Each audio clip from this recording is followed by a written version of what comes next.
Fala, rapaziada do tatame. Hoje nós vamos falar aqui com Fábio Kiltakal, né, historiador aí, fera braba do jiu-jitsu, MMA e vale tudo. E já já vai entrar o Robert Drysdale, né, essas duas feras aí vão contar um pouco desse filme, né, cara, que vai ser lançado aí, da história do jiu-jitsu, que é o Close Guard. E também dos livros, né? Os livros que vão vir em inglês e em português, que Close Guard é fechando a guarda, né? E o livro é abrindo a guarda fechada, é a tradução. Tudo bem, Fábio? Fala, Malibu, tudo bem, cara? Obrigado mais uma vez aí por estar aqui, né, fazendo essa live aqui, falando sobre história. E é isso aí que você falou. Hoje, a gente está agora, nesse mês, o Robert Drysdale lançou o livro Abrindo o Closed Guard, né? Que é um livro falando aqui, ó, um livro falando sobre os bastidores do documentário, né? Esse aqui que é o maior documentário sobre a história do jiu-jitsu já produzido. E o documentário, apesar dele estar com certo atraso aí, ele estava programado para ser lançado agora esse mês, tiveram alguns imprevistos, e ele está sendo lançado agora, e para completar a história desse documentário, vocês vão entender por que depois, o Robert decidiu lançar esse livro, que é um negócio muito legal. Por quê? Porque são entrevistas, né, com os maiores mestres do jiu-jitsu, entrevistas feitas no Japão, entrevistas feitas nos Estados Unidos, e, obviamente, entrevistas no Brasil, que é o celeiro do jiu-jitsu brasileiro, né? Então, ao longo da entrevista aí, acabei de falar com o Robert aqui, ele falou que já está indo para o hotel e já vai conectar com a gente. O Robert, ele teve um imprevisto, uma reunião de última hora aí, inclusive para falar sobre o fechamento do filme, né? E ele está agora em Dubai, né? Está indo para o hotel e já vai estar conectando aqui com a gente. Enquanto isso, nós vamos dando essa prévia aí de como foi esse documentário que eu idealizei, e ele, junto com ele, a gente viajou por algumas cidades aqui do Brasil, enfim, e a gente conseguiu viabilizar esse documentário que vai ser um grande divisor de águas para a história do jiu-jitsu. É isso aí. Ô, Fábio, você falou que esse documentário é o maior documentário que já foi feito. Por que você pode dizer isso com tanta consistência?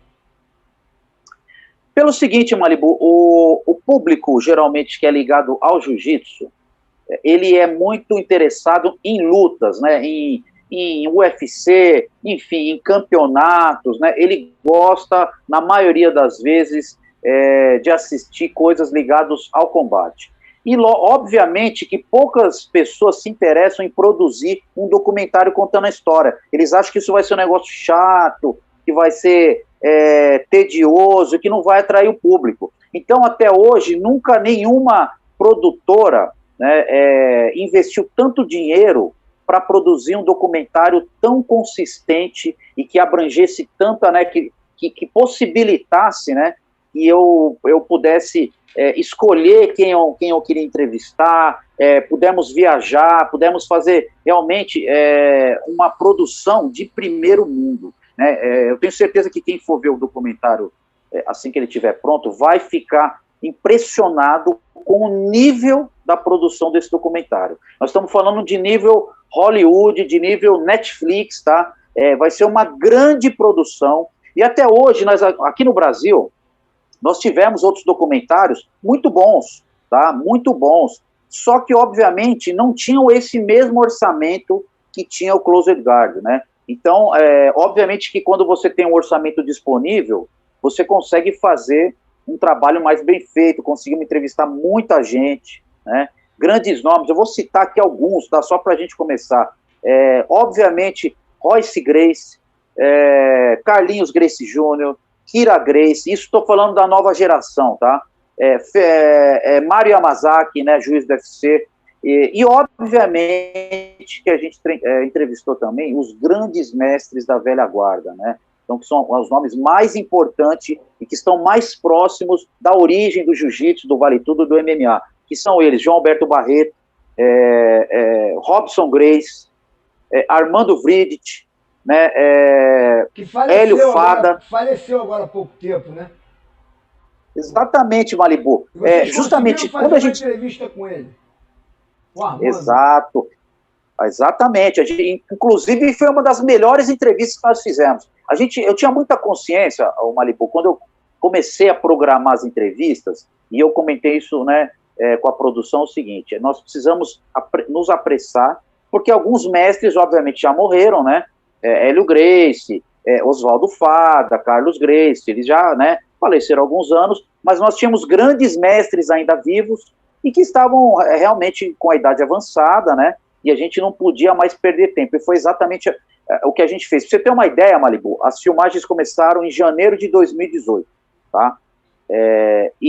De janeiro de 2018 para agora, fevereiro de 2021, nós tivemos a perda de 4 entrevistados, tá? Dentre eles, Armando Vridt, né, que foi um aluno do Hélio Gracie, lá que hoje, antes dele morrer, residia lá em Brasília, né? Era um faixa vermelha, 9º grau, um grande mestre, né? Faleceu algum tempo atrás. Faleceu o sensei Murata, que ele era o curador da biblioteca do Kodokan lá no Japão, né? A equipe esteve lá no Kodokan fazendo uma entrevista lá na biblioteca, nas dependências do Kodokan, e o sensei Murata, que foi quem atendeu o pessoal, deu a entrevista, também infelizmente veio a falecer, né? E ele até era um sensei relativamente jovem, mas infelizmente faleceu, né? E nós tivemos o mestre Roberto Leitão, da luta livre, que você conhece, né, conheceu muito bem, né? O mestre Roberto Leitão, infelizmente, também nos deixou. Quando nós estivemos com ele, Malibu, para você ter uma ideia, foi muito interessante, e ele queria rolar com todo mundo, queria rolar com a equipe, entendeu? Que ele tava... Uma vez eu fui fazer uma entrevista também com Pedro Riso, né, lá na Tijuca, na Academia Delfim, que era uma academia que várias pessoas treinaram lá, e ele me reconheceu, eu achei que ele nem ia me reconhecer, porque na época eu estava sem bigode, ele falou, eu falei assim, mas vai ter que dar um rola comigo. Eu virei e falei assim, pô, hoje eu não tô de bermuda aqui, estou filmando. Ele, não, aí ele falou, não, mas vai ter que dar um rola comigo. Eu falei, mas você me conhece? Ele falou, claro, você é o Malibu, aquele que usava um bigodinho. Quer dizer, ele era um cara bacana demais, né? E aí acabamos tendo que fazer umas posições lá, ele realmente uma fera, Roberto Leitão. Ele era um cara muito simpático, inclusive, uma das coisas que ele sempre gostava de falar é que ele adorava realmente rolar, né, com todo mundo que aparecia lá. Para ele não tinha tempo ruim, tá? Realmente ele nos deixou. E o quarto nome foi o Sensei Antônio Vieira, que era o último aluno do Luiz França vivo, né? Então, assim, nós tivemos essas perdas que foram realmente muito grandes, né, para a história do jiu-jitsu e da luta, e a gente, um dos motivos, ô Malibu, né, até tocando nesse assunto que você está falando, um dos motivos que a gente se apressou nessa produção e a gente tenta, com esse documentário, dar valor para esses mestres antigos que, claro, né, o pessoal da luta valoriza, alguns conhecem, outros não, mas eu acho que a grande maioria, eu tenho certeza, Malibu, que você perguntar para os seus alunos mais jovens, eles não vão conhecer a maioria desses nomes que eu falei. Não, com certeza. Não, nem precisa chegar muito longe, não. Muita gente da minha geração já não é lembrada, né, cara? O Carlinhos Gracie aparece muito pouco, né? O Rickson aparece muito pouco, né? Eu que agora estou aparecendo mais aí na internet, muitos da minha geração, pessoas que foram meus ídolos. Essa aí que apareceu atrás aí, a Anne, que dá uma força aí na produção, ela quis aparecer, ela apareceu de novo, olha lá. É a Anne. A Anne tá... legal você falar disso aí, Malibu, porque é o seguinte, o pessoal andou me mandando umas mensagens que gostou do anúncio o pessoal gostou muito do anúncio que ela fez aí, e muitos estão assistindo o anúncio só por causa da voz dela, hein? Ela fez uma voz de aeroporto, né? Ficou bom demais, né? Aquela voz de grande Anne, é isso aí. Ela é fera, ela tá dando uma força mesmo para mim aqui na mídia, né? Em geral, esse marketing digital, que é um momento importante, né? Muitos professores acham, né? Eu já fui criticado muito no começo, Mas aí eu acho que depois dessa pandemia que rolou aí no mundo, muita gente conseguiu se sustentar com a internet, né? Então eu acho que o marketing digital hoje se tornou, não só a internet, muita gente ficava contra, mas agora não tem mais jeito, né? Quem não entrar nessa vai ficando para trás, vai ficando meio analfabeto, né? Porque hoje muita gente não vê nem mais TV, só vê internet, muita gente mesmo, tudo que quer procurar, procura na internet. Então, para mim é bom ter uma pessoa que me assessore, e eu acho que é bom para todo mundo que tem algum tipo de negócio, principalmente nós no esporte, né? Muitas academias fecharam, né? E as pessoas tiveram que se virar com aulas particulares e com as aulas online, né? Então, é importante ter alguém que entenda, né? Porque a gente entende de dojo, de dentro do tatame. E a gente também tem que aprender. Pô, eu recebi agora um professor agora, que é aluno da equipe do Rocian Grace, chegou lá, era um colombiano que mora nos Estados Unidos, o nome dele é Marlon. Pô, o cara deu uma aula exímia lá, uma aula maravilhosa. Ele falou, pô, eu gosto muito de chave de pé. E eu falei, pô, fica à vontade. Claro que os alunos não pegam muito, porque, como ele falou assim, e aquilo ali foi um seminário que ele deu na minha academia. Geralmente, quando eu faço um seminário, é mais ou menos isso, a gente mostra umas 20 posições, e só os faixa preta conseguem assimilar a maioria delas e depois transmitir para os alunos, né? Então é mais ou menos o que aconteceu hoje. Estava eu e mais um faixa preta na academia, a gente ficou absorvendo o máximo de informações, que para quem não sabe, a gente fala muito no jiu-jitsu invisível, né? Mas o jiu-jitsu invisível são os detalhes, né? Os detalhes é que fazem a diferença. Os golpes, muita gente conhece um golpe, conhece outro, mas o invisível é aquele detalhe, a mão que vai no joelho, o pé que... Cara, depois que você consegue... E outra coisa muito interessante que ele me falou, que lá na academia dele em Nova York, as pessoas treinam cada golpe 3.000 vezes. Aí eu falei, pô, aí é fácil você fazer o golpe perfeito, coisa que aqui no Brasil, o cara para repetir 5 vezes, 10 vezes é muito. Né? Eu fico até com medo de mandar para fazer mais de 10, no máximo 10 e já parte para outro. O cara faz um golpe 3.000 vezes. Então, na hora que ele demonstra o golpe, ou na hora que ele faz o golpe na luta, ele faz com muita precisão. Né? Então, é legal pra caramba. A gente está sempre aprendendo.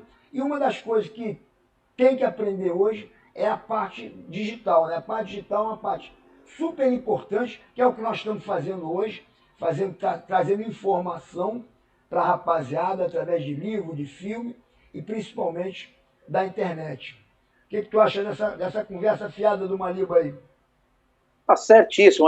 Como você falou, eu acho que se você não tiver inteirado nesse universo do marketing digital, realmente você está fora do mercado. E a Anne tem provado isso daí, né? Eu tenho visto muitos trabalhos que ela tem feito com você aí, o pessoal que tiver interesse aí, entre em contato com ela, o trabalho dela é fera mesmo. E realmente, assim... Falar, ela não é fera só na internet, não, ela tá ficando boa de jiu-jitsu também. É faixa mesmo? E a guilhotina, outro dia eu fui dar uma instrução, quando eu vi ela tinha agarrado o pescoço do cara e ela pega com pressão e joga bem por cima. É uma menina grande, então eu estou trabalhando mais essa parte dela por cima. É claro que está começando, tem 2 meses de jiu-jitsu, mas eu já vi que ela leva jeito, não só para essa parte digital aí, de marketing, mas também para o jiu-jitsu. Muito legal você ver, né, de fora, né? Quem vai ser bom, você vai ter mais dificuldade de ensinar, qual é a faixa que você tem que dar, porque fica uma guerra, todo mundo quer faixa. Às vezes... Olha lá, só um minutinho, Malibo. Só um minutinho que o Robert falou que está esperando lá na sala, Anne. Está esperando para entrar o Robert. Ela vai entrar agora.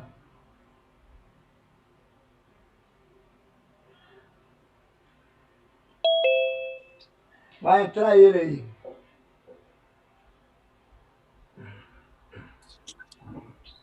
Alô? Fala, Robert, só não tá vindo a tua imagem ainda. Agora sim. Tô no carro, viu, cara? Desculpa o atraso aí, bicho. Tá no carro, é? Tem como botar de lado aí o teu telefone? Mas você tá indo pro hotel, Robert? Eu tô indo pro hotel. Quer que eu ligue em 5? 5 minutos. Não, então vai lá. Você já liga já. Enquanto isso, nós vamos falando mal de você. Nós vamos falando mal de você enquanto isso. Contanto que eu tenha chance de me defender na sequência, tá tudo certo. Beleza, falou. Valeu. Valeu. Eu estava fazendo um programa na televisão, né, há pouco tempo, no canal Rui, e muitas vezes a pessoa vinha fazer a entrevista no carro. E, porra, na TV ele não faz no carro de jeito nenhum, né? Eu acho que o único que a gente fez foi com o Ribas Machado, que mesmo assim saiu do carro, ficou num jardim lá sentado, ainda passava gente, ele cumprimentava, né? É porque realmente é o que a gente está falando, essa parte de marketing digital é uma novidade.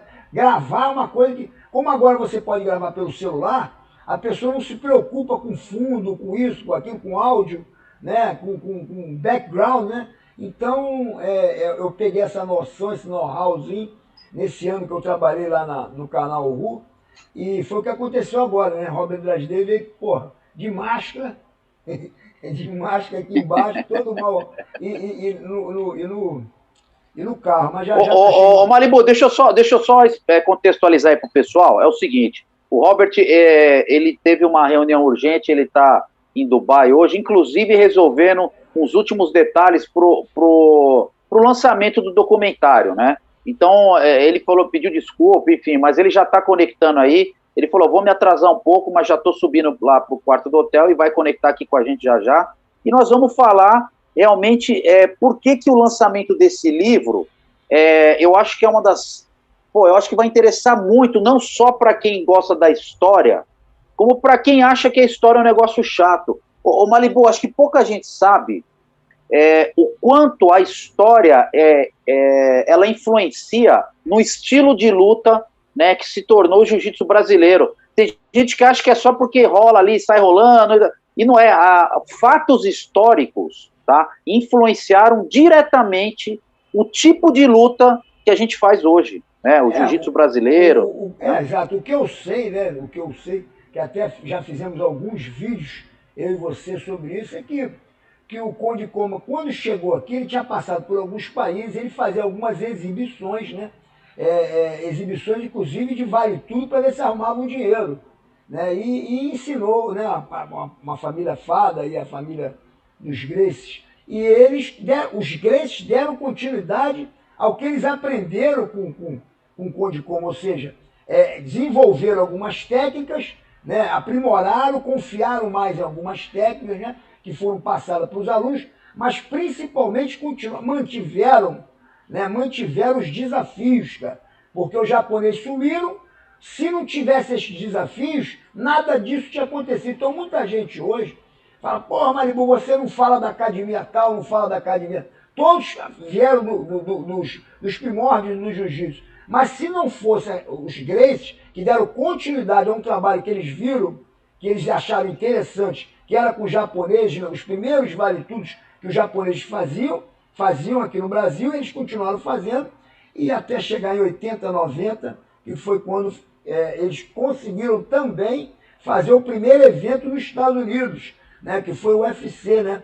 Quando o Royce desafiou aqueles caras todos enormes. E logo em seguida, se eu não me engano, em 95, o Carlos Gracie também teve a sacação, depois do boom do UFC, de botar o jiu-jitsu mundial, que era um campeonato aqui no Brasil, o mundial era no Brasil.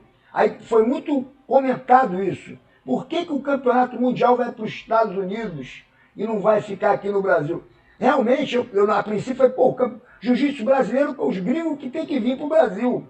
Mas, cara, quando foi para os Estados Unidos, o campeonato mundial, logo após o UFC, né, eles não conheciam o jiu-jitsu, aquilo cresceu de uma maneira, e isso é o seguinte, empregou muita gente, né?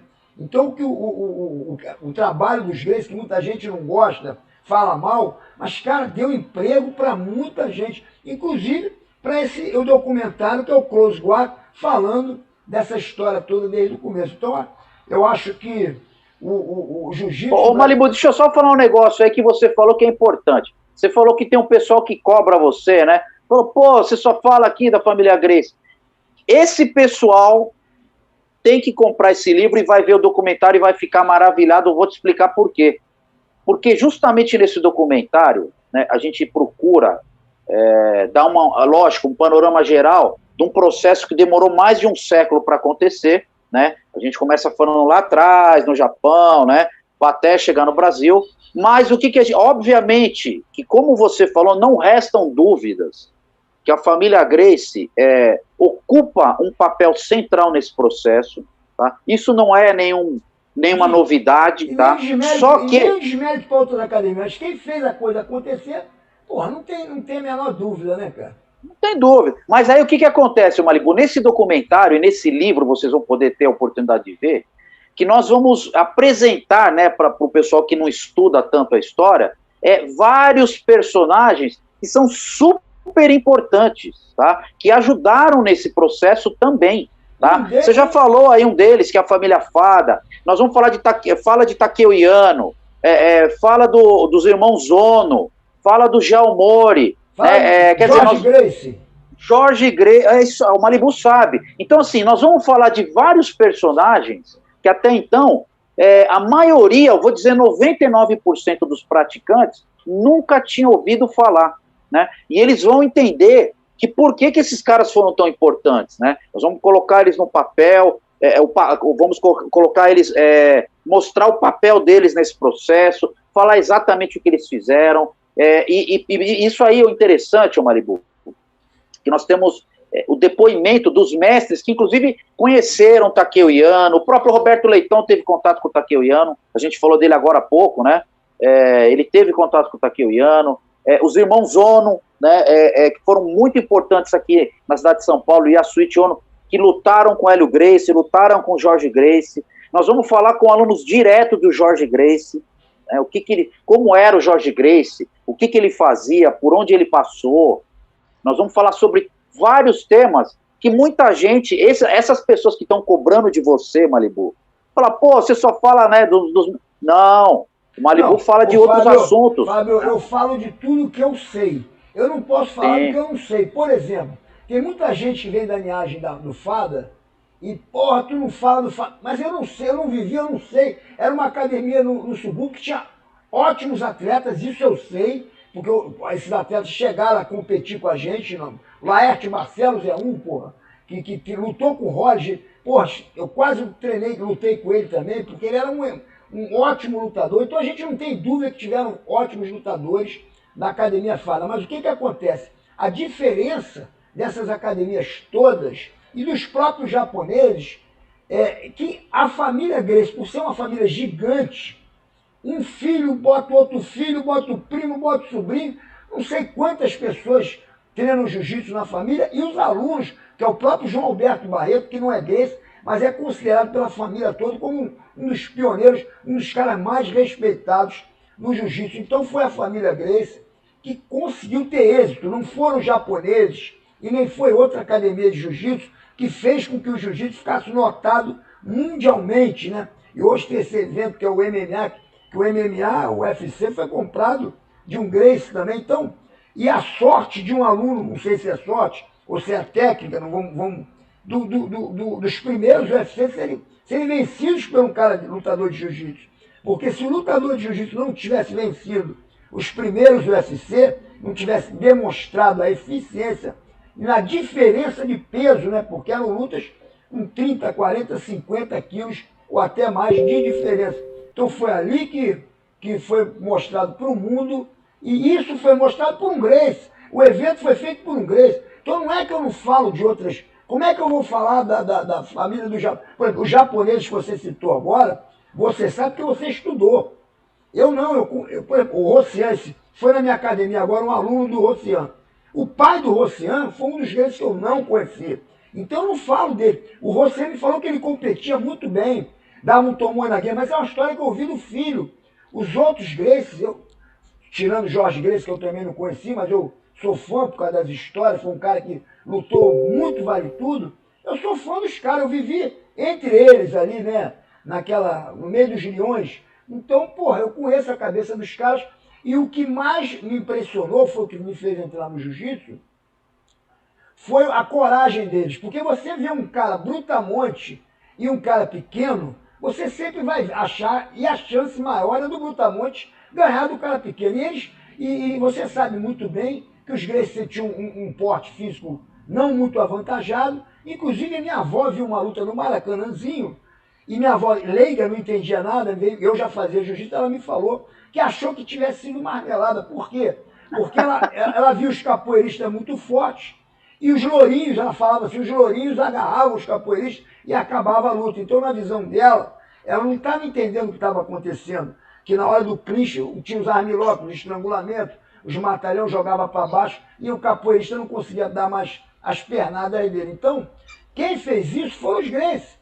Até, inclusive, eu ouvi isso da minha avó, cara. Então, antes de eu ter nascido, minha avó já via os Gracie lutando no Maracanãzinho. Então, eu falo de uma coisa que eu vivi. Eu não posso comentar, por exemplo, eu não sou um milionário, então eu não sei como é a vida de um milionário. Não vou falar da vida de um milionário. Eu falo de uma família muito corajosa, que é isso que me impressionou muito. A coragem. Agora, ô Malibu, deixa eu te falar uma coisa que você pontuou aí, que todo mundo que não estuda a fundo a história tem essa mesma impressão que você. E eu também já tive essa impressão. Quando os primeiros UFCs aconteceram, né, nós estamos falando de 1993, tá? Todo mundo ficou espantado, tá? Pô, o Royce Gracie, cara, aquele cara magro, tinha 77 quilos, sei lá, nessa faixa. Pô, o cara ganhou de cara de 100 quilos ali, cara cascudo, cara forte, cara bem treinado. Aí, e você, como você falou, a maioria ficou impressionado.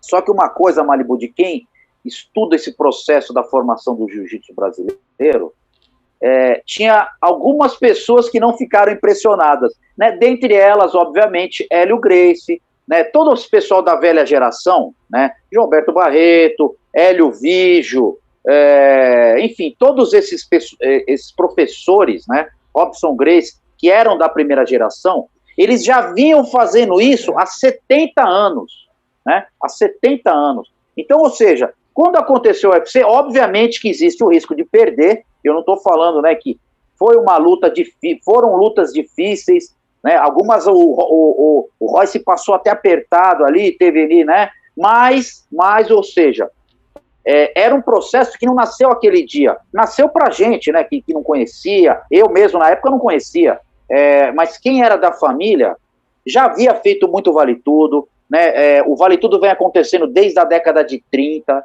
e é isso que a gente vai falar no documentário. A gente mostrou que o Vale Tudo, inclusive, já era feito em outros lugares do mundo. Eu vou né? comentar agora, eu acho que rapidinho. Pode acabar, acaba você primeiro. Acaba lá. Eu acho que assim, o importante desse processo todo, o Malibu, muitas pessoas falam, o Vale Tudo já existia, tal técnica já existia, só que eu acho que é uma interpretação muito errada, porque realmente já existia, mas foi só através da família Gracie, do jiu-jitsu brasileiro, e da família Gracie de outros lutadores que a gente acabou de falar aí, João Alberto Barreto, Pedro Emetério, enfim, Jorge Gracie. Através desses lutadores que essas técnicas conseguiram sobrepujar outras modalidades, caras mais fortes. Então essa conversa que já existia Vale Tudo em outro lugar, já existia Armlock. Pô, mas quem tornou isso eficaz e quem teve coragem de enfrentar, né, outras modalidades?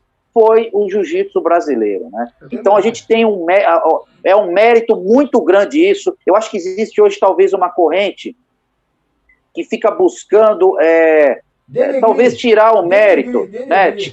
Diminuir talvez o valor das técnicas do jiu-jitsu brasileiro, afirmando que essas técnicas já existiam. Obviamente que elas já existiam sim, algumas delas, tá? Mas isso não é motivo para tirar o valor né, desse processo que culminou com o jiu-jitsu brasileiro. Aí, acho que entrou alguém aqui, ó. Tá entrando aí? Não, estou vendo aqui. Peraí. Vê aqui, Ana. Eu acho que tem... Peraí que vamos ver se o Robert entra agora aí. Não. Não sei se era ele. Não era não? Então vamos lá, continua o papo. Mas é isso que eu estava te falando. Eu queria comentar com o pessoal que acha que, por exemplo, esse livro e o documentário vai ser uma coisa tediosa, vai ser um negócio... Pelo contrário, nós vamos falar de luta, que é o assunto que a maioria gosta, né? Quem é aficionado por luta, quer ver luta. O grande desafio, né, de fazer esse documentário foi o seguinte, Malibu, foi tornar esse assunto que às vezes muitas pessoas acham que é maçante, tornar ele uma coisa agradável, um negócio dinâmico, entendeu? Para que as pessoas consigam assistir e ter prazer nisso aí. E a luta também tem a dificuldade, né, de se tornar realidade o Vale Tudo. Quantas vezes foi proibido o Vale Tudo? Eu acabei de receber uma mensagem. Ó, Robert tá entrando aí, ó. Tá entrando, né? Então vamos voltar pro Coda. Mas, pô, o Vale Tudo é uma luta que eu não considero muito esporte, né? Mas a gente não vai entrar nessa polêmica agora. Mas é quase por exemplo, a briga de galo é proibida. Mas o UFC não é proibido, o MMA não é proibido. Então, isso é uma outra polêmica que nós vamos fazer depois um vídeo falando sobre isso. E, ó o Robert aí. Cheguei. E aí, pessoal? Tudo bom? Tamo aí, cara. Tamo aí. Deixa eu virar o vídeo de lado aqui. Isso aí. Senta aí. Pronto. Agora sentei. Tudo bem, Desculpa, Robert? viu? Mil desculpas aí, demora. Tudo bem, professor? Primeiro eu queria agradecer a tua presença aí. É um prazer estar falando com você, quase que pessoalmente, né? Porque eu já ouvi história tua de várias pessoas, né? Alguns alunos meus foram seu professor também, né? Parece que o Fábio, já o Léo Vieira, essa rapaziada que veio da Aliança, né? Que é o Jacaré era aluno do Rollins, como eu era aluno do Rollins também. Eu ajudei a Aliança antes de ser Aliança. E quantas personalidades vieram desse grupo, que é uma vertente, para mim, do mestre Rollins Gracie, né? Vocês são tudo a família do Rollins Gracie, né? Como hoje eu tenho meus alunos, o Jacaré, o Fábio, o Leozinho, o Ricardinho e outros, veio Tererê, veio Dememar, todo mundo vem dessa galera. E você também. E eu queria saber de você, né, Robert, né, como é que começou essa ideia, né, de você, o Fábio, as pessoas envolvidas a criar esse livro, esse filme, né? Primeiro vai ser um filme que ainda não foi lançado, que é o Close Guard. Então, vamos lá. Primeiro lugar, professor, obrigado pela oportunidade. Obrigado aí, Fábio, pela organização do bate-papo aí. E, não, realmente, a linhagem Rollins é uma coisa, assim, é disparada, né? A linhagem mais bem-sucedida do jiu-jitsu, eu acho, né, cara? Existem várias linhagens muito fortes, mas acho que a do Rollins é a que mais deu frutos. A Gracie Barra, não, a do Carson também, né? A do Carson também, mas eu acho assim, em termos de equipes competitivas, as do Rollins acho que se sobressaíram as demais, assim. Eu acho que justamente pela mentalidade, né? Ele sempre, acho que realmente ele se divergia da família, assim, em termos de da mentalidade competitiva, né? O Carson tinha isso também, né? O Carson também foi outro. Foram marcos. Né? O Robert já começou criando polêmica aí, ó. Já vai criar polêmica aí com essa declaração aí, ó. Não, mas é legal ele falar isso, porque infelizmente o Rollins morreu primeiro, né, cara? Mas você vê, quantas... Né, nós não podemos tirar o mérito do Carson, porque, pô, o Carson botou vários cascagotes, inclusive não só nas competições, como no Vale Tudo. E o Rollins não botou tanta gente, né, no Vale Tudo, vamos dizer assim, não deu tempo. Mas com certeza eu convivi com os dois na academia Figueiredo Magalhães e Copacabana, e eu posso te garantir que na época que eu treinava lá, o líder, eu acho, da família, tínhamos o Hélio, tínhamos o Carlos, todo mundo se respeitava, mas o Rollins, para mim, era o cabeça da família. Todo mundo ouvia e parava para dar atenção a ele. Então, realmente foi uma perda muito grande, mas tem o legal. Ontem mesmo eu estava na minha academia e a porta abriu um pouquinho, fez assim, foi abrindo. Tinha um americano lá dando aula, ajudando lá na aula, ensinando umas técnicas. E quando a porta abriu, eu brinquei, né? Falei, welcome, Rollins Gracie. Para mim, ele tá sempre perto de mim e do pai do Márcio Macarrão e tem vários, né, cara? O Maurição, o pai do Roger Gracie, né? Carlinhos Gracie, pô, que era assistente dele na época. Então, o Rollins, para mim, é um deus para mim. Se eu tenho um ídolo, é o mestre Rollins Gracie. Pô, realmente assim. Na verdade, até já me ocorreu de fazer assim. Eu sei que não respondi a questão do documentário, eu vou voltar um segundinho só, mas eu tenho vontade de fazer um documentário que chama Open Guard, né, a guarda aberta, de fazer sobre a história do Rollins, do Carson, do Medi, outras pessoas aí fundamentais dessa história aí eu que... conheci todos, né? Todos, muito interessante, né? O Medi o problema é que a gente no século XXI ninguém quer comprar nada, todo mundo quer de graça, né? Então tu bota um filme para vender, cara, se empatar é milagre, porque todo mundo quer baixar de graça. Então é complicado esse negócio de filme, ainda mais pequenos como nós não somos a Warner Bros, né, cara? Nós não somos a New Line Cinema, nós somos e tá tudo muito mudando, né? Mudando para tudo para internet também, né? As pessoas pegam muito rápido e tá democratizou, né? Ei? Democratizou por um lado e facilitou muito a promoção. Essa produção jamais seria possível 20 anos atrás. Mas, por outro lado, ele criou outros problemas também, né? Assim, tá muito fácil de copiar, né? Hoje em dia. Então, tem essa questão também. Mas, enfim, voltando ao documentário, como voltou a história? Vamos lá. Eu sempre brinco, assim, a minha paixão por história, ela antecede a minha paixão por jiu-jitsu, né? Quando eu era criança, eu queria ser arqueólogo, queria pesquisar civilizações antigas. Robert Glasdey, você parece mesmo com aquele Indiana Jones, hein, cara? Pô, coitado de mim, cara. Eu só sou mais bonito, cara. Eu só sou mais bonito. Tirando isso aí. Bonito eu não sei, mais envolvente, talvez. E foi aquela coisa, cara. Eu era criança, eu gostava de enciclopédia, cara. Eu ficava lendo enciclopédia básica da minha avó quando eu era criança. Eu sempre fui assim. Então, aí quando eu encontrei o jiu-jitsu, a minha vida mudou de rumo completamente. Foi paixão e meu amor, assim, por história, por a vida acadêmica. Assim, eu queria ser acadêmico quando eu era criança. Ficou de lado, mas quando eu aposentei, cara, veio aquele tédio, né? Só quem já foi lutador sabe como é que o tédio que te bate quando você se aposenta, porque você está acostumado com... Tá falando de competição, né? Sim, mas precisa de MMA, exatamente, de MMA, de luta de jiu-jitsu, assim, hoje eu sou professor, mas, cara, eu fiquei com uma ambição de fazer mais, assim, queria fazer mais, e foi mais ou menos na época que eu li o livro do Marcial e do Pedreira. E eu falei, pô, essa história é bacana demais, cara, ninguém conhece. Eu fiquei de cara, assim, que ninguém conhecia. Eu perguntava para as pessoas mais velhas do que eu, inclusive, pessoas, assim, que eram até conhecidas, né, conhecedoras da história do jiu-jitsu, da versão oficial, né, narrativa oficial, e eles nunca tinham ouvido falar em Jean Mora, em Donato Pires dos Reis, assim, Malemar do Fada, assim, eles tinham ouvido falar. Então, tinha muito personagem nessa história e ficou de fora. E eu falei, pô, se ninguém conhece, como é que eu vou contar essa história? Eu vou escrever um livro. Eu pensei comigo, falei, pô, livro ninguém quer ler. E outra, já está escrito, né? Assim, vou reescrever o que o Pedreiro e o Marcial escreveram, vou estar com as minhas interpretações, um pouco diferente, tal, mas não tem nada de novidade até aí. Foi aí assim que eu tive a ideia de fazer, pô, eu quero fazer mais, eu quero me envolver nessa pesquisa, e eu tive a ideia de fazer um documentário. Foi mais ou menos na época que eu conheci o Fábio, né, através do Marcial. O Fábio tinha a mesma ideia, as nossas ideias, eu lembro que a gente sentou numa galeria lá em Itu para tomar um açaí. E, cara, as ideias bateram, assim, a gente queria contar a mesma história, a nossa interpretação dos eventos eram muito parecidas, se não idênticas, e, assim, a estratégia era essa, cara, era contar a história para um público mais amplo através de um formato filme.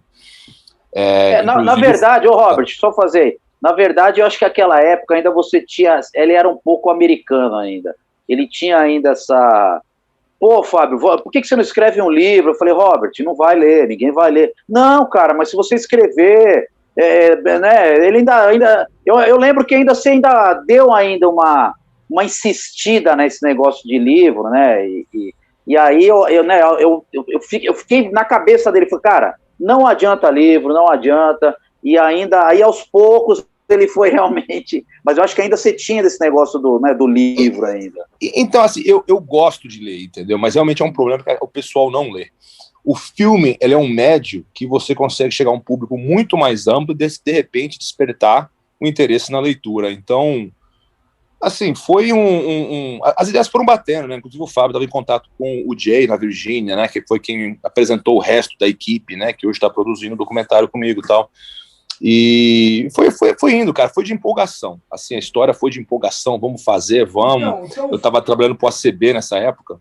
O filme tá feito, tá pronto, o Close Guard tá pronto. Ele vai ser lançado aonde? Na plataforma, no Netflix, aonde vai ser lançado? Então, vamos lá. O filme, ele tá pronto, assim, dá para assistir. O problema é que ele não tá polido, precisa polir um pouco mais. O que é isso? Correção de cor, melhorar a música, inserir assim, a animação. O filme é uma coisa assim, é que nem uma obra de arte, cara. Você pode deixar como tá? Pode, mas se você ficar polindo, vai ficando melhor, entendeu? O problema é que a fase de pós-produção é muito, muito trabalhosa e muito, muito cara.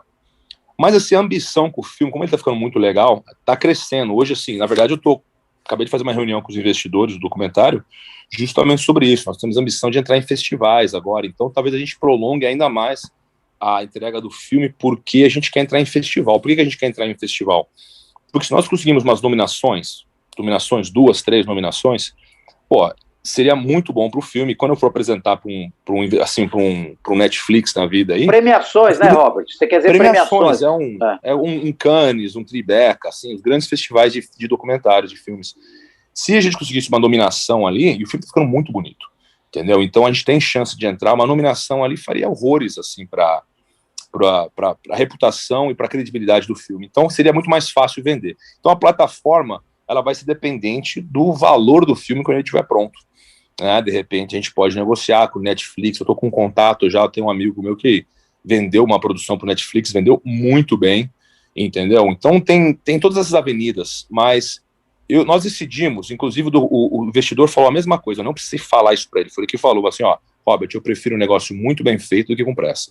Eu falei, pô, é melhor bem feito do que com pressa, porque a função do documentário não é só entreter, é educar para o futuro. Né, porque nós sabemos que hoje o mundo lê cada vez menos, ainda mais trabalho acadêmico, que é de orientação extremamente pesada. Então, o filme vai ser um método educacional para futuras gerações de jiu-jitsu, vai ser a referência arquivística da história do jiu-jitsu para 99% dos praticantes do mundo.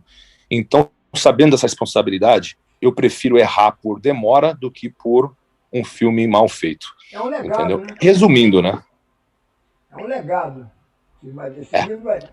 E aí você teve a ideia, enquanto você está polindo o filme, fazer um livro que é Abrindo a Guarda Fechada, né? Tem a Guarda Fechada, que é o filme, e Abrindo a Guarda Fechada, você vai abrir um pouco da história do filme no livro contado em inglês e agora abrindo a Guarda Fechada em português, é isso? Correto. Inclusive, a tradução polonesa está saindo semana que vem, está pronta, está sendo impressa o livro na Polônia, está sendo traduzido para o espanhol e para o alemão também, e o investidor acabou de falar que quer no russo também, então vai sair em 6 línguas. Gostaria de traduzir para o japonês também em algum ponto, mas está faltando o tradutor aí, com preço razoável. Cadê o livro, Robson? Está aí o livro? Cara, tá aqui, peraí. Eu tô com a versão em inglês. Ele não leu, acho que ele não tá aí porque ele não leu ainda. Eu agora tô na dúvida. Cara, eu já li esse livro umas 9 vezes, cara. Eu fiquei procurando. Se eu vou ler em tipográfico sozinho. Aí, ó. Essa é a versão em inglês. O Fábio tá com a versão português. Essa é a versão em inglês que eu tô aqui. 416 páginas no inglês, 432, se eu não me engano, no português. E a versão portuguesa está até mais completa, né? Ela tem um prefácio do Tufi, que foi um dos consultores entrevistados do documentário. Ela está até um pouco mais completa que a versão em inglês. A segunda edição americana vai ser ainda mais completa, que agora tem material novo, né? Eu vou estar lançando mais 3 entrevistas na segunda edição. Então, tá ficando bacana, viu, cara? O trabalho... Ó, o livro, na verdade, ele foi produto do tédio, né? Foi produto do desespero da quarentena, né? Acabou o jiu-jitsu, acabou minha vida, vou fazer o quê? Tava procurando outro emprego já, né? A academia vai fechar, o fim do mundo. Tem muita gente porque em março... Né? Muita gente fechou. Mas em março, quando deu, assim, ninguém entendia a gravidade do vírus ao certo. Então, na minha cabeça, é a peste bubônica, 1/3 dos meus amigos vão morrer, tomara que não sejam as pessoas... mas assim, é o que tá passando na cabeça do povo, tá todo mundo em pânico.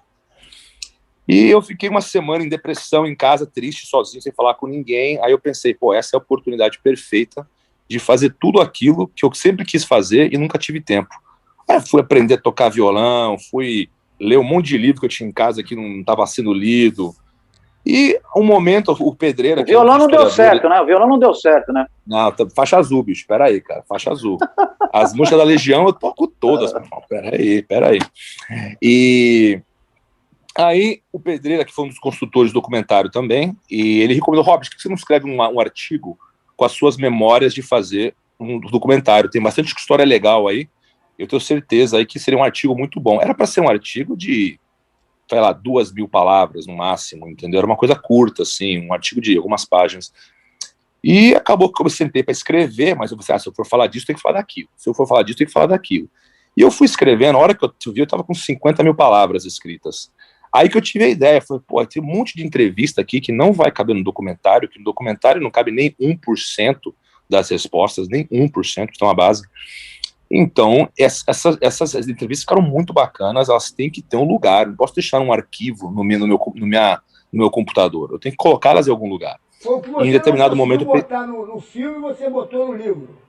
Correto, porque é muita coisa, não dá. O filme é 1% do que a gente filmou, nem isso. Não tem como. Nós temos 20 terabytes de informações, de imagens. 20 terabytes. Cara, dá pra fazer 10 filmes.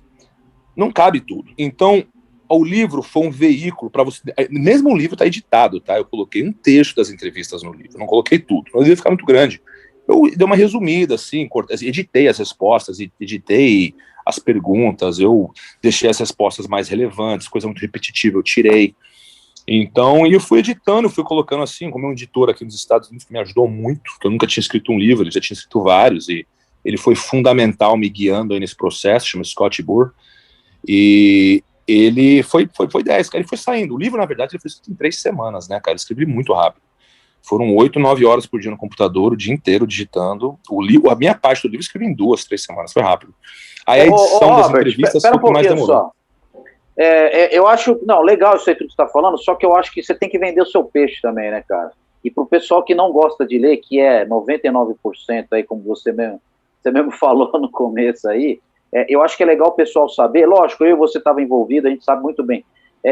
Fala um pouco dos entrevistados, quem você gostou mais de falar, o que esse pessoal que acha que... Eu estava comentando com o Malibu aqui o seguinte, Robert, que eu sempre falei para você o seguinte, a minha principal preocupação era o quê? Era transformar esse assunto que é a história do jiu-jitsu, que aparentemente para o pessoal é um negócio tedioso e chato, transformar isso aí num negócio palatável, um negócio legal, dinâmico, né? Então, esse era o desafio que a gente tinha. Então, fala para o pessoal quem são as pessoas mais legais que você achou. Eu já tenho as minhas aqui também, mas a gente fala qual é a ligação, por exemplo, da história com a formação da técnica que nós temos hoje. Quer dizer, quem foram aí, os lugares que a gente foi? Fala um pouquinho disso aí pro pessoal que acha que vai ser um negócio chato. No, cara, eu tinha essa consciência de que eu não queria escrever que é um livro de... É um livro de história, mas é quase que um diário meu também, né? Ele lê como um diário.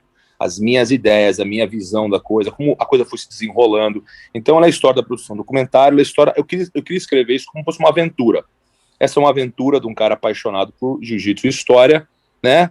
E as peças foram se encaixando. Então, eu acho que não ficou uma leitura monótona. Tem gente que leu o livro em 3 dias, várias pessoas me escreveram, disseram que está bem escrito, está fácil de ler, está gostoso, uma leitura prazerosa, não é uma leitura pesada. E eu acho que eu consegui fazer isso. Mas em termos assim da história, foram diversos capítulos, né? O primeiro foi a introdução a essa pesquisa, né? Que eu estava descobrindo, eu estava novato nessa pesquisa ainda, estava ainda faixa branca, vamos dizer assim, tentando de entender o que estava disponível, né? Que não era muito. Depois colocando a equipe junto, né? Assim, nós nos conhecendo, né? Eu, o Fábio, o Marcial também ajudou como consultor, o Tufi, quem mais? E o pessoal de Virgínia, né, que são um pessoal com uma grande bagagem de produção de documentários, eles trabalham muito devagar, mas eles são muito bons. Então, é um problema porque o talento dos caras é enorme e o talento é igualado aí pela inércia, às vezes, entendeu? Então, o filme tá demorando mais do que esperado pela inércia dos caras, eles não gostam de ouvir, mas é a verdade. E já que eu tentei falar a verdade no livro, eu vou tentar falar a verdade nas entrevistas também, mas eles são muito bons. Então, a gente equilibra, né, a paciência com a qualidade do trabalho. Mas assim, em termos de entrevistas, cara, foi uma viagem fantástica, cara. Isso aqui foi para mim um dos melhores momentos da minha vida, foi produzindo esse documentário. Foi corrido, o Fábio lembra, a gente dormia 3, 4 horas por noite, em carro, abarrotado, subindo escada com bagagem, monta a câmera, desmonta a câmera, bate boca, briga, não sei o que tem, come na rua. Mas foi demais, cara. Teve a oportunidade de conhecer Nossa, foram 34 entrevistados, né? Eu tive a oportunidade de conhecer todos, menos o Restani, o mestre Armando Restani. O Restani foi a primeira, né? E o aluno do França também, que a gente fez depois, né? Foi no Brasil, foi esse. Nos Estados Unidos foi o Chris Howder. Foi no que eu não conheci, eu conheço ele pessoalmente, já visitou minha academia várias vezes, mas eu não estava para essa entrevista. O resto, os outros 31, eu estava presente todos. Qual foi que chamou mais atenção? Eu vou covar 3, tá? É um empate nos 3. Por motivos, eu gostei deles por motivos completamente diferentes, tá? Mas, assim, um foi o Armando Vridic, que é uma simpatia, né? Eu vou assim, ó, quando eu tiver com 90 anos, eu quero ser igual a ele. Se eu for igual a ele com 90 anos, eu vou falar, tô de bem com a vida, tenho orgulho de quem eu sou. Domínio do vocabulário em português, uma inteligência, um carisma, assim, você vê que é uma pessoa de coração enorme, um cara sem maldade, um cara franco, assim, honesto, ama o Hélio Gracie, assim, uma lealdade ao Hélio, mas também não tinha medo de criticar o Hélio, assim, sabe? Ele falava assim, o Hélio foi que nem um pai para mim, ele falava, entendeu? Ele tinha um amor enorme pela Academia Gracie original e tal, mas também não impedia de falar, assim, mas isso aqui não é verdade, isso aqui era assim, assim, assado. Então ele é uma pessoa muito franca, muito honesta. Eu gostei muito dele, porque você vê que ele era um cara que estava de paz com a vida, né? Viveu a vida dele, estava feliz, e morreu dando aula de jiu-jitsu, né? 93 anos, acho que foi, né? Faixa vermelha, bengalinha, dando aula de jiu-jitsu diariamente, dirigia pro tatame, cara, uma coisa, pessoa fantástica. A segunda foi o mais que carismático Robson Gracie, né? Que só quem conhece o Robson consegue descrever o carisma do Robson, né? Que, cara, que figura, né? Que doido, assim, ele fala isso, nós fomos almoçar com ele, o Fábio lembra, depois da entrevista, né, e a melhor parte da entrevista não foi a entrevista em si, foi conversar com o bate-papo com o Robson no almoço, no restaurante em Ipanema. Cara, mas ele contava cada história que você não sabe, assim, ele fala 1 hora sem parar, e você não, ele te hipnotiza, porque ele é tão bom de contar história, ele é tão carismático, ele é tão cheio de vida, tu fica ouvindo, cara, e ele mexia com a garçonete, assim, e tal, a menininha dava risadinha, pô, o cara é cheio de vida, né, ele falava, nunca imaginei que eu ia viver o suficiente para ser o patriarca da família Gracie, ele fala bem assim, né, porque ele viveu a vida de maneira bem aventurosa, assim, a vida dele, ele não foi a 25 km por hora não, cara, esse cara viveu a vida a 200 km por hora. E quando ele conta as histórias, tu até pensa assim, porra, esse cara tá vivo até hoje é um milagre mesmo, porque ele é intenso, bravo, né? Mas ele era brabo, ele era brabo. E qual foi o terceiro? O terceiro foi o Yuki Nakai, cara, porque, assim, eu não entendo japonês, né? Então eu tive que ler os transcritos depois. Quem entrevistou foi um amigo meu, lá do Japão, chama Max Matsukawa, que fala inglês e japonês, é americano e japonês, né? E ele... E o Yuki, assim, ele é interessante porque ele vem do... O Yuki Nakai foi o que lutou com o Rickson? Foi. Perdeu o olho. Pro pessoal saber. Perdeu o olho não, ficou cego, né? Ficou cego de um olho. Ficou cego de um olho. E o Yuki Nakai, ele recebeu muito bem, ele me conhecia do mundo das lutas e tal. E eu tive uma experiência muito bacana no Japão. Eu já tive pro Japão diversas vezes, mas essa última vez foi uma coisa... Eu não gosto de usar a palavra espiritual, eu falo isso no livro, né? Eu sou um cara bem materialista nesse sentido, mas foi uma coisa, assim, um câmbio, assim, de vida, assim, de maneira de ver as coisas. Eu vi nas academias de judô que nós visitamos uma cultura completamente alienígena à minha. Eu vi uma cultura, assim, dos faixas pretas chegarem 30 minutos antes da aula e sem ninguém pedir os caras varrendo o tatame. Coisa impressionante, cara. Um respeito, os kimonos dos caras imaculados, assim, sabe? Parecia vestido de... Os caras chegavam 30 minutos antes, varriam o tatame, tá apagante. E eu falei, pô, nunca vi isso nos Estados Unidos, eu nunca vi isso no Brasil, mas um respeito, assim, uma hierarquia, Você vê que o povo japonês é um povo lindo, né, de assistir, assim. Difícil morar lá, não sei se eu conseguiria, mas é um povo, assim, impressionante. E eu vi isso no judô. O judô é uma manifestação desse aspecto da cultura japonesa. E quando nós visitamos a academia do Yuki Nakai, eu não vi o Japão ali, eu vi o Brasil. O Yuki Nakai, que me perdoe, mas a academia dele é muito mais Brasil que Japão. Eu cheguei lá, pô, os caras chegavam atrasados, o cara sentava de perna aberta no tatame. Respeito, mas era um respeito abrasileirado, era um respeito camarada, não era aquele respeito nipônico. Os caras sentando de perna aberta, assim, dando risada, os caras saindo na porrada aqui do lado, o cara enfaixando o dedo com a maior calma. Kimono assim, colorido, né? Aqueles kimono colorido. Era. Cara, e foi aí que caiu a ficha. Foi o maior produto de exportação da história do Brasil. Não é samba, não é bossa nova, é é o jiu-jitsu brasileiro, porque o que viajou, o jiu-jitsu, na verdade, ele é japonês. O que nós praticamos não é jiu-jitsu, é judô abrasileirado. É o judô modificado, não tem escapatória. Mas o que o brasileiro adicionou... Olha o que você vai falar aí, ó. Isso aí vai ter consequência, hein? Não, pode falar bem. Não tem o que falar, cara. Não tem. O jiu-jitsu é uma arte morta. Nós chamamos de jiu-jitsu porque ficou, entendeu? Mas é o judô, é o azar, não tem escapatória. E... Agora, Robert, deixa eu te falar uma coisa. O canal do Malibu, ele é famoso também porque é um canal muito descontraído e tal. E você falou aí só de coisas, né? Da sua visão aí desses três aí. Você lembra aí, só para fazer uma resenha aí, da pergunta que o Robson fez para a produção, que deixou os caras meio sem jeito ou não? Você lembra? Quantas mulheres... Não, se você já comeu mulher amputada, né? Não foi? Mulher manca. Quem já comeu? Quantas mulher manca você já comeu? Não. Já comeu mulher sem braço? Ele pergunta... Qual a mulher com menos membros? Qual a mulher com menos membros você já... Foi isso mesmo. Aí eu falava assim, eu nunca comi uma mulher com menos que 4. Aí ele falava assim, então você não gosta de mulher. Ele fala bem assim. Não, Ô, Malibu, ele fez essa pergunta aí para os americanos, né, pro câmera, pro assistente, mesmo, né, o Robert traduzia, mas os caras não entendiam, os caras ficavam assim, meio em choque, assim. Os caras ficavam em choque, entendeu? Não conseguia responder, cara. Pô, uma figura. É louco, né, cara? Maluco, cara, que figura. Outra história, Robert, que eu acho que, você tem que contar, cara, que não é possível que você coloca umas histórias que não tem nada a ver, às vezes você coloca essa que é a mais importante, que você quase derrubou o Armando Vridt, cara, Puta, da caixa d'água. eu quase mato o Armando Vridt muito antes da hora, cara. Você acredita, cara? Puta, eu tava sentado numa caixa d'água, assim, do lado, nós dois encostamos, cara, mas eu sou muito mais pesado que o Armando Vridt, né, cara? Aí eu encostei na caixa d'água com a bunda, assim, a caixa d'água quebrou. Aquela caixa de amianto, Malibu, aquela de amianto antiga. Ela tava virada, tava do contrário, né? Não, tava com a tampa em cima, né, Robert? Tava com a tampa, né? Acho que eu sentei na tampa, cara, a caixa quebrou. O Armando não caiu, eu que caí, né, cara? Acho que porque aí eu segurei o Armando e o Robert caiu dentro da caixa d'água, cara. Foi isso mesmo, esqueci dessa história, aventura, cara. Né, pra fazer esse livro, esse filme, tem bastante aventura também. Só o Robson e o Armando... tem história pra caramba. Tem muita história. Malibu, essa do Armando chega no livro, viu? Essa do Armando da caixa d'água. Robert, eu convivi com essas feras todas, né? Com o Rolls, com o Cássio, com o Helso, com... todo mundo, né? Os moleques todos, né, cara?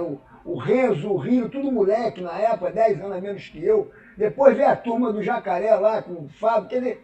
Foi uma época de ouro, que eu não sabia que o jiu-jitsu ia chegar onde chegou. Eu estava ali porque eu fui fã da coragem dos Gracies, né? Principalmente do Rickson Gracie, quando enfrentou aquele havaiano, que foi um problema que eu tive com o Rickson, quer dizer, com o havaiano, e o Rickson comprou meu barulho. E depois vim conhecer o Rolls, né?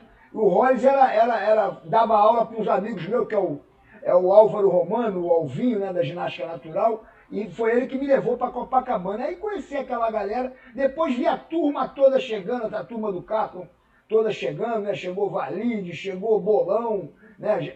Quem já estava lá era o Pinducão, o Peixotinho, essa rapaziada já estava lá. Mas então eu vi muita coisa acontecer, e hoje está todo mundo já mais velho, né?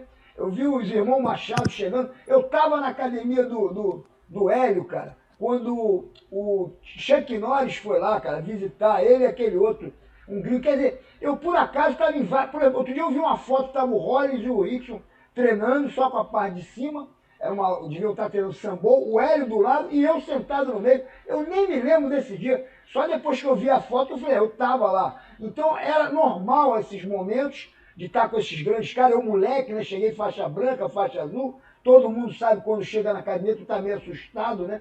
Você entra num local que, vou entrar numa luta, ainda mais nos Gracie, né, na família Gracie, que tinha uma fama de ser casca grossa mesmo, de enfrentar. Então, para mim, foi uma coisa muito boa, né, ter conseguido viver, beber da fonte mesmo, né? Então, esse livro... Agora, Malibu, deixa eu falar, eu queria que o Robert falasse um pouco, eu já comentei com ele, Robert, sobre uma das funções do documentário e do livro também, eu acho, é apresentar para 99% dos praticantes nomes que para a gente agora é óbvio, né? Mas eu tenho certeza que os alunos não conhecem, que é Geo Mori, a família Fada, Takeo Yano, Zono, né? Então, fala um pouquinho disso aí também, né? De como foi a descoberta desses, o Jorge Grace, enfim. Fala aí um pouquinho, né? Então, o objetivo, eu acho que desde o começo, sempre foi assim, nunca foi tirar crédito do Carlos e do Hélio, né? Mas quando você fala recontar a história do jiu-jitsu, a primeira coisa que vem na cabeça, a história vai ser anti-Grace, né? O Robert perdeu pro Roger no Mundial, então é vingança, né? Ódio. E, pô, isso pra mim sempre foi uma coisa ridícula. Eu nunca tive ódio de ninguém, não tenho... Mas, assim, você vê que algumas coisas em relação à história realmente estavam incorretas, incompletas. Eu acho que a melhor maneira de escrever isso...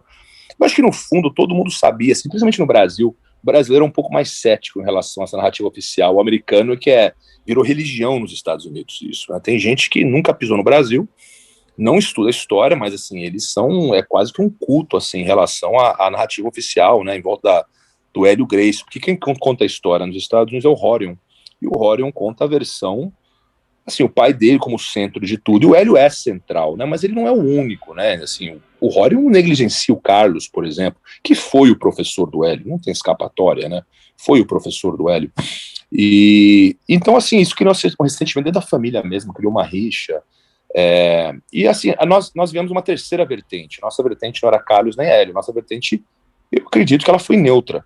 Eu acho que quem lê o livro, assistiu o documentário, vai julgar por si só, mas a intenção, eu digo isso de maneira bem sincera, sempre foi ser neutro. Se eu não conseguir, foi, como eu sempre falo, é falta de competência, não é falta de vontade.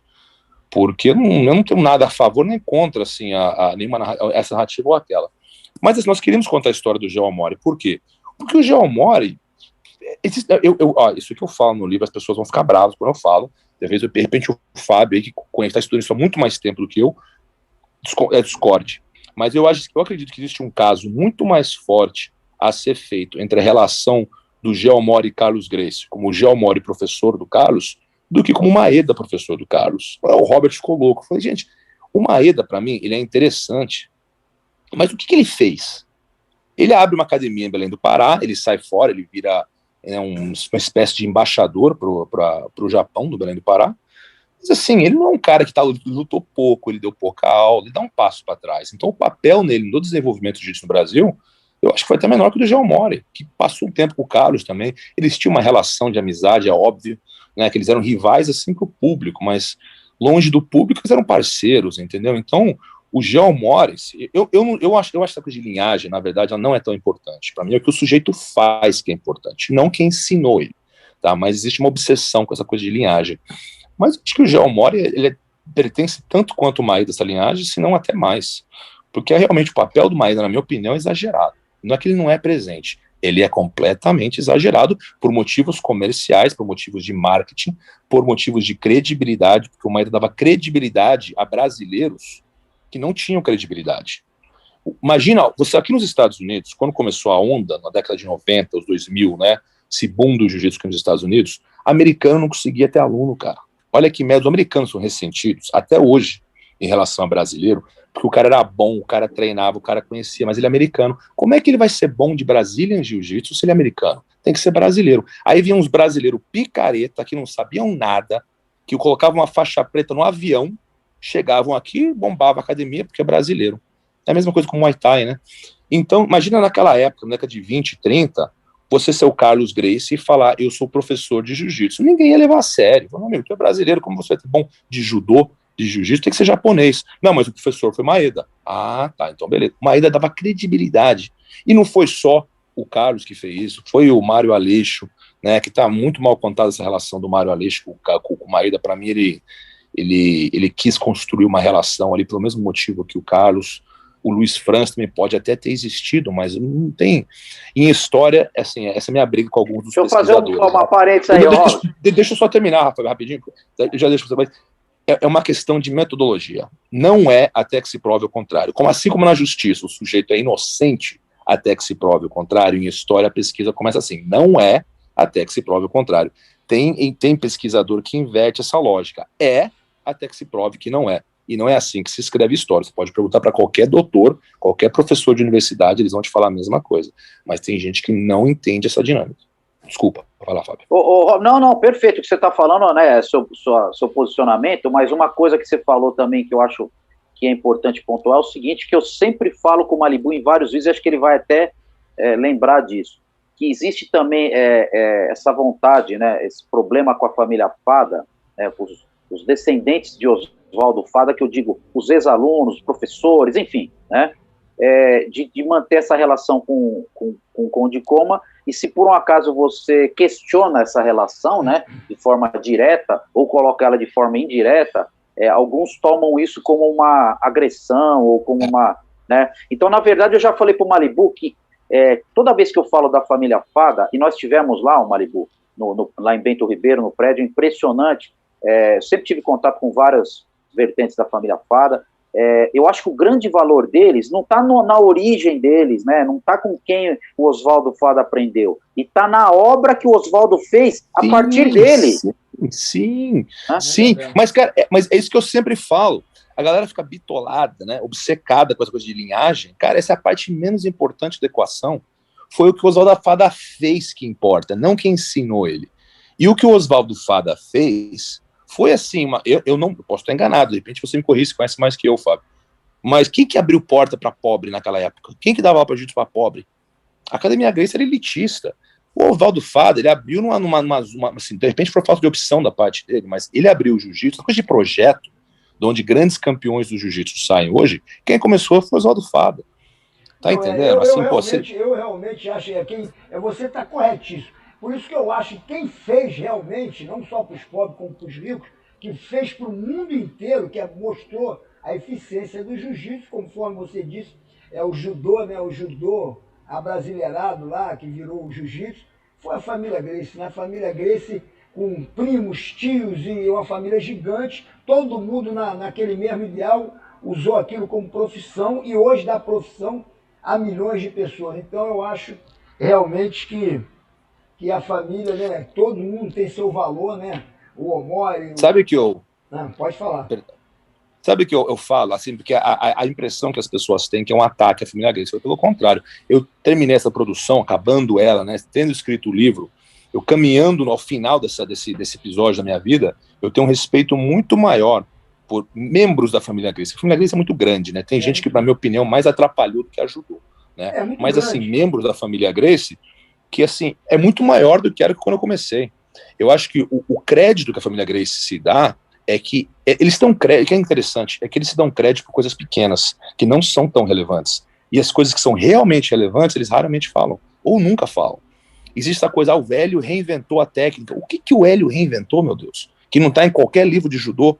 Me mostra uma técnica do Hélio que qualquer judoca não conhece. Pode até ter um detalhe, outro detalhe eu tenho, você tem. Detalhe é normal, todo mundo tem. Mas não houve revolução técnica por parte da família Gracie. Vamos ser sinceros. Né, os japoneses estavam fazendo guarda-x na década de 40. Esses caras fazendo berimbolo na década de 50. Esses caras estavam muito na frente do Brasil. Não tem nem comparação. O triângulo, pô, o Robson, o Carlinhos, o mestre Flávio Bering, eles falavam, eles só foram ver o triângulo na década de 70. Eles nunca tinham visto o triângulo na vida. Omoplata em 80. Então, e os japoneses já conheciam isso aí fazia um século. Então, em termos técnicos, não houve revolução. Qual que é o grande papel da família Gracie, que é muito mais importante que esse técnico, porque a evolução técnica, ela é produto do espaço, do tempo e da competição.